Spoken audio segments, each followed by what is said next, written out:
In October 2016, the Baltic country of Estonia elected its first female president, but one could argue that she doesn't have much to govern. Estonia is bigger than Switzerland, but its population is comparable to the US state of Maine. So, what is life really like in Estonia?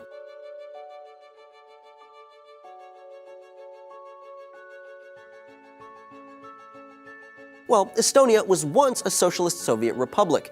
However, since regaining independence in 1991, the country has joined the EU, NATO, as well as the OECD, and has firmly positioned itself as politically, culturally, and economically Western. Estonia's free market economy is growing every year, and its government debt is among the lowest in Europe. That said, the country does have a considerable income gap, with the top 20% of the population earning as much as 5 times what the bottom 20% earns. Estonia's economy and culture are heavily focused on technology. In 2000, the country declared internet access to be a human right, and has since established hundreds of free Wi-Fi zones.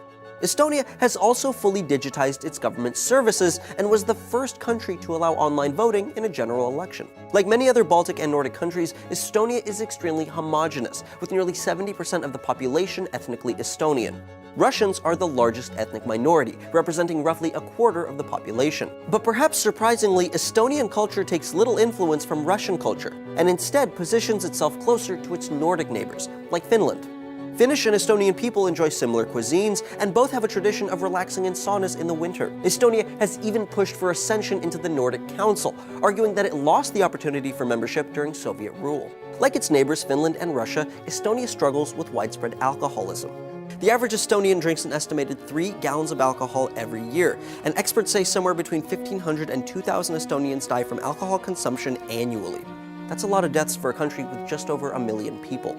In the scope of Europe, Estonia is unique in that religion is not very widespread. Although Christianity is the country's primary faith, only 28% of the population identify as religious, and only 16% of Estonian adults say that they believe in God. As a result, Estonian values tend to be less traditional.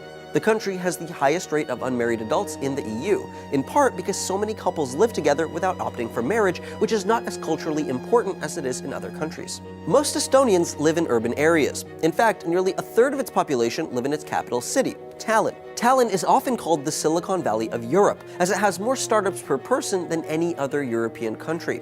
Many of these small businesses have actually grown into global companies like Skype. The city also rolled out free public transit in 2013 and now makes $22 million a year in profit from the project. There's no doubt, Estonia is modern, progressive, and highly developed. The country is considered high income and consistently ranks highly in education, press freedom, quality of life, and overall human development. Barring the harsh winters and relative isolation, life in Estonia doesn't sound too bad. We can't do episodes like this without our sponsors. If you listen to music and podcasts and are looking for a new Bluetooth speaker, check out Monster's reimagined boombox, the Monster Blaster, available for monthly payments starting at $25. With deep pounding bass, the Monster Blaster has the power to bring music to life indoors and out. Check it out at themonsterblaster.com/seeker. Even though Estonia likes to think of itself as a Nordic country, the country is actually Baltic.